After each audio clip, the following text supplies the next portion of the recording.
Hey everyone, it's Jordan Robertson with Benzinga, and joining me today is Farhad Abasov, Chairman at Millennial Potash. Thanks so much for being here. How are you doing today? Good, thank you, Jordan. How are you?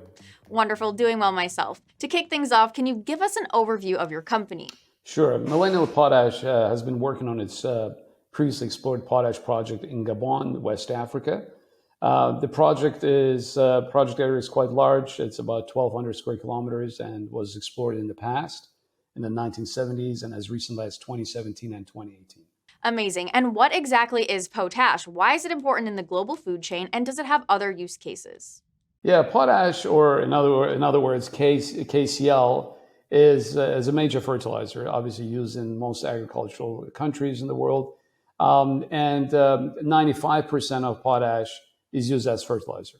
And about 5% is used for chemicals, I think a little bit for ceramics as well. But it's mostly used as agricultural fertilizer. Next, can you tell us about the Banio Potash Project? Why did you choose this site, and how is its development advancing? Well, we're very fortunate that we came across this project because it was already previously explored, so we know what is in the ground because we have access to all the previous data, previous drill cores, and so forth. And we know what kind of potash intersections have taken place. And we like this project for that reason, and also because it is in a very good jurisdiction. Gabon is one of the most stable countries in Africa. And at the same time, we are in a good location within Gabon as well because of infrastructure and proximity to major markets such as Brazil. Now, you recently added Mr. Rick LaCroix and Dr. Mark Stouffer as directors. What do they bring to the team? Well, we've known Rick and Mark for many years. They've been in the potash business for decades.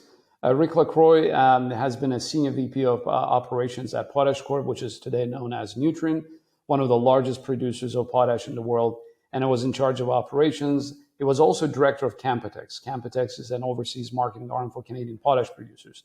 So he brings tremendous experience to the table across the entire spectrum, from operations all the way to marketing.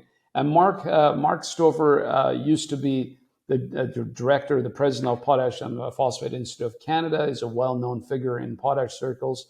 And he also has tremendous experience as a director on the boards of many junior potash companies, and including our previous company called Alana Potash that had a project in Ethiopia, in Africa.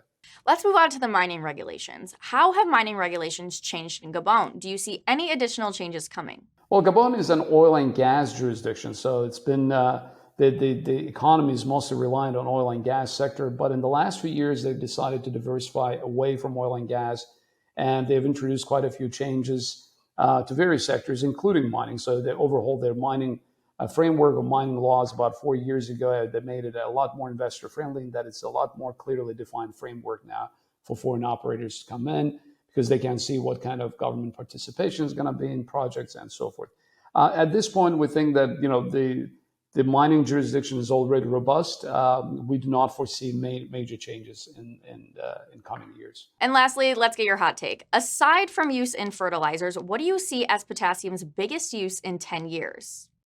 That's very hard to forecast. I think, Jordan, even then, it's still going to be fertilizer.